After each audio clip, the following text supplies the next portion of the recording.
मध्य प्रदेश में अतिथि शिक्षक बनने के लिए पहले जीएफएमएस पोर्टल के माध्यम से ही ऑनलाइन रजिस्ट्रेशन किए जाते थे और इसी पर तमाम जानकारी अतिथि शिक्षकों की मिल जाती थी। लेकिन कल एक आदेश आया है जिसमें अतिथि शिक्षक 2025-26 में अतिथि शिक्षक हेतु नवीन पंजीयन यानी जो नया रजिस्ट्रेशन कराना चाहते हैं वो एवं पूर्व से पंजीकृत आवेदक यानी जो पहले से पंजीकृत अतिथि शिक्षक हैं, मतलब जो काम कर रहे हैं या फिर जो काम नहीं कर रहे हैं लेकिन उनका स्कोर कार्ड बना हुआ है, उन सभी को अब एजुकेशन पोर्टल जो नया पोर्टल बनाया गया है एजुकेशन पोर्टल 3.0, इसी पर उनकी टोटल जानकारी अपडेट करनी होगी। उनके जो भी डॉक्यूमेंट है, जरूरी दस्तावेज, उन सभी को ऑनलाइन अपलोड करना होगा। इसके बाद में उसकी जो तारीख दी गई है, तारीख है 12 मई तक आपको ये टोटल काम कंप्लीट करना होगा। इसके बाद में 13 तारीख तक आपके संकुल से आपकी जो भी जानकारी आपने बताई है उसे वेरीफाई कराना होगा। ये तमाम जानकारी को आपको वेरीफाई कराने के बाद ही आपका स्कोर कार्ड जनरेट किया जाएगा। अगर आप ऐसा काम नहीं करते हैं, एजुकेशन पोर्टल पर अपनी जानकारी अपडेट नहीं करते हैं, तो आप इस प्रक्रिया से वंचित हो जाएंगे और आप अतिथि शिक्षक बनने से वंचित हो जाएंगे। आपका स्कोर कार्ड जनरेट नहीं किया जाएगा, जिसके अभाव में आप 2025-26 में अतिथि शिक्षक नहीं बन पाएंगे। इस आदेश में ये जानकारी क्लियर लिखी हुई है। सो आज की इस वीडियो में मैं आपको दिखाने वाला हूं कि आप 2025-26 में अतिथि शिक्षक बनने के लिए एजुकेशन पोर्टल 3.0 के माध्यम से किस तरह से ऑनलाइन रजिस्ट्रेशन कर पाएंगे।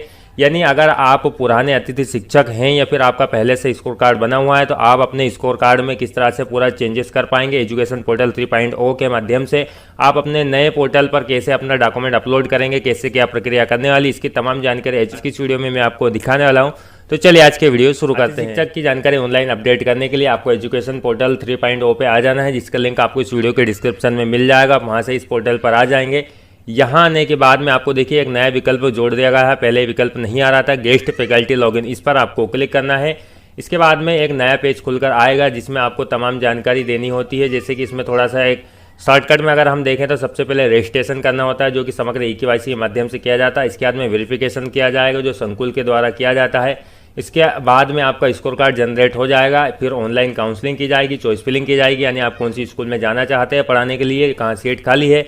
इसके बाद में वहाँ पर आपकी ज्वाइनिंग हो जाएगी। इसके बाद में अगर आप एक्सपीरियंस सर्टिफिकेट क्लेम करना चाहते हैं तो बाद में एक्सपीरियंस भी क्लेम कर पाएंगे। ये तमाम जानकारी रहती है। इसके बाद में अब आप पहली बार अगर आपका पहले से स्कोर कार्ड बना हुआ है और आप अतिथि शिक्षक हैं तो आपको यहाँ पर कैसे कार्य करना है वो मैं आपको दिखा देता हूँ। यहाँ आने के बाद में आपको इस पेज पर आना है। अगर यहाँ पर आपको कुछ समस्या आ रही है तो आप इस पेज को थोड़ा छोटा कर लीजिए, क्योंकि ये नया पोर्टल बनाया गया है। अभी थोड़ा सा हो सकता है वर्क सही नहीं करे।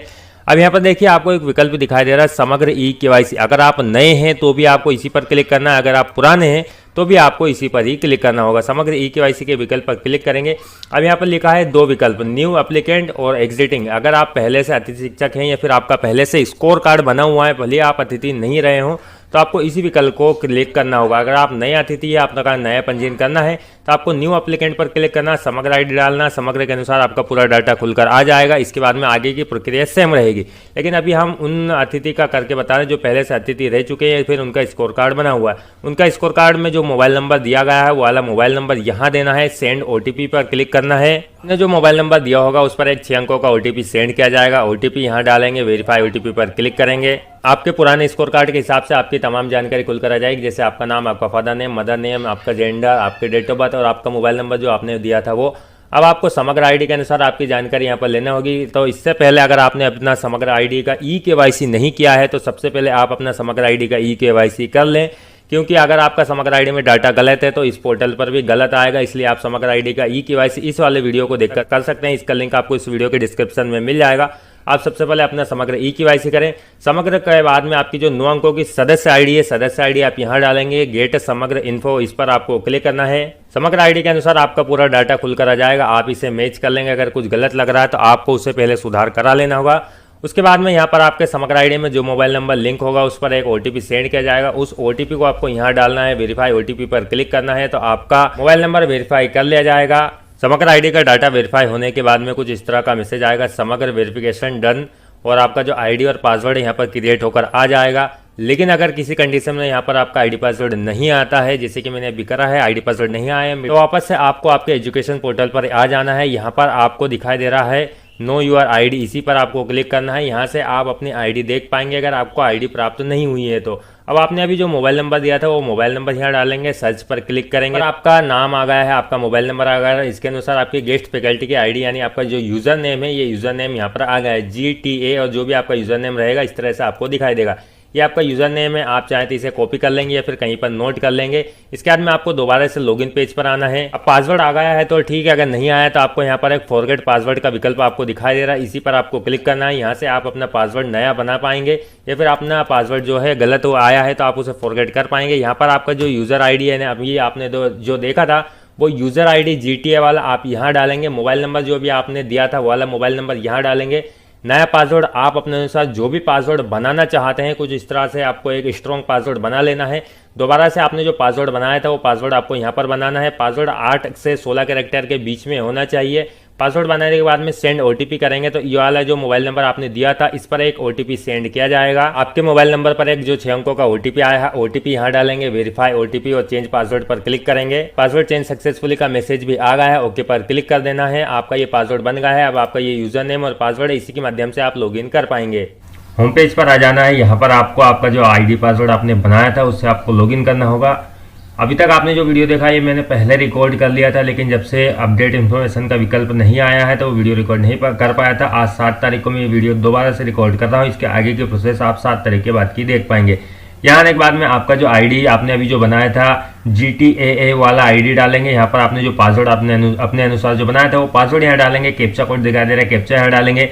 लॉगिन का बटन दिखाई दे रहा है, आप इस पर क्लिक करेंगे तो आप सक्सेसफुली लॉगिन हो जाएंगे। लॉगिन होते ही इस तरह का इंटरफेस आपके सामने नजर आएगा। अगर आपको ये साइज थोड़ा सा बड़ा दिख रहा है तो आप इसको थोड़ा मिनिमाइज कर लीजिए, थोड़ा छोटा कर लीजिए ताकि आपको प्रॉपर वर्क करता हुआ दिखाई दे। यहाँ पर देखिए आपका नाम लिखा हुआ दिखाई देगा, गेस्ट फैकल्टी उसके नीचे कोष्टक में लिखा हुआ है। यहाँ पर गेस्ट फैकल्टी मैनेजमेंट सिस्टम का जो विकल्प है ये पहले आ रहा था, लेकिन इसमें अपडेट इन्फॉर्मेशन वाला जो पहला वाला विकल्प है ये शुरुआत जैसे पोर्टल चालू हुआ था आया था, लेकिन अब बीच में गायब हो गया था। लेकिन दोबारा से अभी विकल्प इनेबल कर दिया गया है। अपडेट इन्फॉर्मेशन वाला विकल्प है, इस पर आपको क्लिक करना है। इस पर जैसे आप क्लिक करते हैं आपके सामने इस तरह से इंटरफेस खुलकर आता है। यहाँ पर आपको आपकी कोर्स क्वालिफिकेशन ऐड करनी होगी। अगर आप नए हैं तो आपको एक एक करके आपकी सारी जानकारी यहाँ पर ऐड करनी होगी, और अगर आप पुराने हैं तो आपकी जानकारी नीचे यहाँ पर दिखाई देगी। इन जानकारी को आपको देख लेना। अगर इसमें कुछ गलत लग रहा है तो आप उसे डिलीट करके और इसे सुधार कर सकते हैं। और अगर आपको लग रहा है ये सारी जानकारी आपकी सही है तो आपको सिर्फ कुछ नहीं करना, आपकी जो भी डॉक्यूमेंट है वो डॉक्यूमेंट आपको यहाँ से चूज फाइल पर क्लिक करके अपने जो भी डॉक्यूमेंट है वो यहाँ से अपलोड कर देना है। जो आपकी क्वालिफिकेशन, जैसा अगर यहाँ पर आपने हाई स्कूल की मार्कशीट, यहाँ पर आपने हाई स्कूल की जानकारी दी है तो यहाँ हाई स्कूल की मार्कशीट अपलोड करेंगे। यहाँ पर हाई सेकेंडरी की मार्कशीट अपलोड करेंगे। यहाँ पर D.Ed का या ग्रेजुएशन या B.Ed M.Ed जो भी आपने जानकारी दी है एक एक करके सारी जानकारी यहाँ पर आपको अपलोड करनी होगी। यानी आपकी जो भी डॉक्यूमेंट है ओरिजिनल 10वीं 12वीं की मार्कशीट वगैरह वो सभी आपको ऑनलाइन अपलोड करने होंगे। यहाँ पर आपको PDF फाइल बना लेना 200 KB से कम में। और अगर आप अपनी नई जानकारी कुछ ऐड करना चाहते हैं या फिर आप नए हैं तो आप अपनी जानकारी ऐड करना चाहते हैं तो आपको यहाँ पर जानकारी ऐड करना होगी। जानकारी ऐड करने के लिए क्वालिफिकेशन वाले विकल्प में अगर आप जैसे 10वीं जोड़ रहे हैं, ग्रेजुएशन जोड़ रहे हैं, डिप्लोमा जो भी जोड़ रहे हैं वो आपको यहाँ पर सिलेक्ट करना होगा। इसके बाद में कोर्स में जाएंगे, कोर्स आपने क्या किया, BA BSc BCom जो भी है वो आप यहाँ सिलेक्ट करेंगे। सब्जेक्ट आपने कौन से सब्जेक्ट से किया है वो यहाँ सिलेक्ट करेंगे। इसके बाद में बोर्ड यूनिवर्सिटी का नेम यहाँ जाएगा वो सिलेक्ट करेंगे। पासिंग ईयर यहाँ आपको ले लेना है। रोल नंबर आपका जो है मार्कशीट में वो डाल देंगे। टोटल मार्क्स कितने हैं वो डाल देंगे। आपके कितने मार्क्स आए हैं उसमें से वो डाल देंगे। बाद में आपने जो भी यहाँ पर क्वालिफिकेशन सिलेक्ट की होगी उसकी आपको मार्कशीट 200 KB में PDF 200 KB या उससे कम में PDF फाइल में बनाकर आपको अपलोड करना होगी। चूज फाइल पर क्लिक करके आप यहाँ से अपनी PDF फाइल अपलोड कर देंगे। इसके बाद में ऐड क्वालिफिकेशन का विकल्प दिखाई दे रहा है, आप इस पर क्लिक करके अपनी क्वालिफिकेशन यहाँ से ऐड कर लेंगे। सारी क्वालिफिकेशन आपको ऐड करने के बाद में यहाँ पर दिखाई देगी, आप उन्हें चेक कर लेंगे। गलत लगता है तो आप किसी भी वक्त उसे यहाँ से हटा सकते हैं। और सभी यहाँ पर देख लेंगे आपने जो क्वालिफिकेशन ऐड की है उन सभी के दस्तावेज आपने यहाँ पर अपलोड कर दिए हैं। चलिए एक एक करके हम दस्तावेज अपलोड कर देते हैं। इसके बाद में आगे की जानकारी में आपको टेट इन्फॉर्मेशन देनी होगी। सभी डॉक्यूमेंट अपलोड होने के बाद में आपके सामने इस तरह से एक व्यू का आइकन आ जाएगा। आप इस पर क्लिक करके अपनी मार्कशीट भी देख सकते हैं कि आपने जो अपलोड की है वो सही है या नहीं है। गलत है तो आप उसे डिलीट भी कर पाएंगे। इसके बाद में जो भी जानकारी यहाँ जो भी मार्कशीट आप देखना चाहते हैं उस पर क्लिक करके आप अपनी मार्कशीट देख पाएंगे। इसके बाद में सेव एंड नेक्स्ट का विकल्प भी दिखाई दे रहा है, आप इस पर क्लिक करेंगे तो ये जानकारी आपकी यहाँ से सेव हो जाएगी। क्वालिफिकेशन एडेड सक्सेसफुली का मैसेज भी आ गया है, ओके पर क्लिक कर देना है। अगले पेज में आपके सामने टेट इन्फॉर्मेशन की जानकारी देनी होगी। जैसे अगर आप पहले से जुड़ी हुई है तो आपको सिर्फ मार्कशीट अपलोड करना है, जैसे आपने अभी क्वालिफिकेशन वाली मार्कशीट अपलोड की थी। अगर पहले से जुड़ी हुई नहीं है, आप टेट की जानकारी जोड़ना चाहते हैं तो यहाँ से अपनी जानकारी जोड़ पाएंगे। जैसे एलिजिबिलिटी पासिंग ईयर आप सिलेक्ट करेंगे, कौन से साल में आपने कौन सी परीक्षा पास की थी वो सिलेक्ट करेंगे। पैनल में आपने वर्ग 3 या वर्ग 2 या वर्ग 1 या वर्ग 3 लैब से पास किया, जो भी आपने पास किया था वो वाली जानकारी आपको यहाँ पर देनी होगी। इसके बाद में आप किस कैटेगरी में आते हैं वो ऑटोमेटिकली यहाँ पर आ जाएगा, क्योंकि आपने पहले जानकारी दी थी। अगर नहीं आता है तो आप यहाँ सिलेक्ट कर पाएंगे। आपके कितने मार्क्स आए थे, आप कितने मार्क्स से क्वालिफाई हो चुके हैं वाले मार्क्स आपको यहाँ पर देने होंगे। इसके बाद में अपलोड डॉक्यूमेंट का विकल्प दिखाई दे रहा है। यहाँ पर आपको टेट की जानकारी अपलोड करनी होगी, वो भी PDF फाइल में 200 KB से कम में बनाकर अपलोड करना होगी। ये जानकारी ऐड करने के बाद में आपको एक विकल्प दिखाई देगा ऐड टेट जानकारी डिटेल, इस पर आपको क्लिक करना है तो आपकी जानकारी यहाँ पर ऐड होकर आ जाएगी। और अगर आपकी पहले से ऐड है तो आप मार्कशीट यहाँ पर अपलोड कर लेंगे। मार्कशीट अपलोड करने के बाद में सेव एंड नेक्स्ट का विकल्प दिखाई दे रहा है, इस पर क्लिक करना है। इसमें लिखा है do you want to save TET detail, okay yes पर क्लिक करेंगे। टेट वाली जानकारी भी यहाँ पर सेव होगी, ओके पर क्लिक करेंगे। अब तीसरा विकल्प आता है पैनल मेरिट लिस्ट। यहाँ पर आपको पैनल मेरिट लिस्ट बनानी होगी, मतलब यहाँ पर आपको पैनल मेरिट लिस्ट ऐसी बनानी है कि अगर आपका सिलेक्शन होता है, आपको पैनल बनने ही जाती है, तो आप सबसे पहले किस संकुल के अंतर्गत काम करना चाहते हैं वाला संकुल आपको यहाँ पर देना होगा। ऐसा नहीं है कि आपने जो बना लिया आपको इसी में भेजा जाएगा, लेकिन ये अगर आप बना लेते हैं तो आपको इसमें प्राथमिकता दी जाएगी और ये बनाना जरूरी है। इसलिए आप यहाँ पर अपना जिला सिलेक्ट करेंगे। इसके बाद में आपका ब्लॉक कौन सा लगता है, ब्लॉक यहाँ सिलेक्ट करेंगे।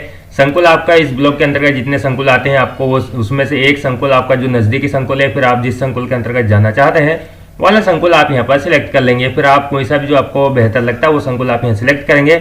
इसके बाद में ये टिक मार्क दिखाई दे रहा है, मैं घोषणा करता हूँ उपरोक्त सभी विवरण और दस्तावेज सत्य, इस पर आपको टिक लगाना होगा। इसके बाद में प्रोफाइल लॉक का विकल्प दिखाई दे रहा है, इस पर आपको क्लिक करना है। आपके रजिस्टर्ड मोबाइल नंबर पर एक 6 अंकों का OTP सेंड किया जाएगा, उस OTP को आपको यहाँ डालना है। इसके बाद में वेरीफाई का बटन दिखाई दे रहा है, आप इस पर क्लिक करेंगे तो आपकी प्रोफाइल यहाँ पर लॉक हो जाएगी। लेकिन आपको देख लेना आपकी सभी जानकारी सही है, तभी आप अपनी प्रोफाइल लॉक करिएगा। OTP डालकर वेरीफाई पर क्लिक करेंगे। अगले पेज में आपकी जो भी जानकारी आपने फिल की होगी वो सारी जानकारी आपको यहाँ पर दिखाई देगी। ये स्क्रीनशॉट के माध्यम से मैं आपको बता रहा हूँ, क्योंकि मैं अपनी प्रोफाइल अभी लॉक नहीं कर रहा हूँ। इसके बाद में यहाँ पर आप देखेंगे आपकी पूरी जानकारी यहाँ पर दिखाई दे रही है। आप इसका प्रिंट निकाल लेंगे। इसका प्रिंट निकालने के बाद में आपने जो जो डॉक्यूमेंट अपलोड किए थे, इसके साथ में आधार कार्ड और आपकी समग्र ID, इन सभी को ले जाना है अपने नजदीकी संकुल पर, वहां पर ले जाकर आपको वेरीफाई करा लेना है। जिसे आप वेरीफाई करा लेंगे, इसके बाद में आपका एक स्कोर कार्ड जनरेट कर दिया जाएगा। स्कोर कार्ड यहाँ से आप देख सकते हैं, जो यहाँ पर विकल्प दिखाई दे रहा है जनरेट स्कोर कार्ड, इस पर आप क्लिक करेंगे तो आपके सामने आपका स्कोर कार्ड जनरेट होकर आ जाएगा। कुछ इस तरह से आपका स्कोर कार्ड दिखाई देगा। और अगर आपने अभी तक अपनी प्रोफाइल लॉक नहीं की है तो आपको इस तरह से लिखा हुआ दिखाई देगा प्रोफाइल नॉट लॉक और संकुल वेरिफिकेशन पेंडिंग, यानी प्रोफाइल अभी लॉक नहीं की गई और संकुल वेरिफिकेशन के लिए पेंडिंग है। यहाँ वेरीफाई कराने के बाद में आपके सामने कुछ इस तरह से आपका स्कोर कार्ड दिखाई देगा, जिसे आप इजीली यहाँ से प्रिंट कर सकते हैं और यही स्कोर कार्ड आने वाले सत्र में काम करेगा। सारी प्रोसेस कंप्लीट हो जाने के बाद में आपको लॉग आउट का एक विकल्प दिखाई दे रहा है, आप इस पर क्लिक करके यहाँ से लॉग आउट हो जाएंगे और अपनी प्रक्रिया से बाहर निकल जाएंगे, वापस से होम पेज पर आ जाएंगे। सो ये कंप्लीट प्रोसेस है। जो नए और पुराने जितने भी अतिथि शिक्षक हैं उन सभी को ये प्रोसेस करना जरूरी है। नए हैं या नया रजिस्ट्रेशन करना चाहते हैं तो भी लगभग सेम ही प्रोसेस है, मैंने आपको दोनों बता दिया। और जो पुराने हैं उन सभी को भी लॉगिन करके नया ID पासवर्ड बनाने के बाद में आपने जो भी दस्तावेज है वो दस्तावेज यहाँ पर अपलोड करना होगा। जो भी टेट की जानकारी वो अपलोड करना होगा। अगर कुछ जानकारी ऐड करना चाहते हैं तो वो भी ऐड कर सकते हैं, लेकिन ध्यान रखना अभी समग्र EKYC में थोड़ी सी समस्या चल रही है। अगर वो गलत आ रही है तभी आप आगे प्रोसेस ना करें। पोर्टल जैसे ही प्रॉपर वर्क करने लगे उसके बाद में आप अपना कंप्लीट काम कर सकते हैं। ये विकल्प कुछ दिनों से नहीं आ रहा था, लेकिन अपडेट इन्फॉर्मेशन का विकल्प अब दे दिया गया है। अब आप अपनी प्रोफाइल को अपडेट करके अपनी क्वालिफिकेशन ऐड कर सकते हैं। आशा करते हैं आपको ये वीडियो काफी पसंद आया होगा। वीडियो पसंद आए तो वीडियो को लाइक कीजिए, चैनल पर नए तो सब्सक्राइब करना ना भूलें। अब भी अगर आपके मन में अतिथि शिक्षक से संबंधित कुछ सवाल है तो आप हमसे कमेंट करके भी पूछ सकते हैं। धन्यवाद।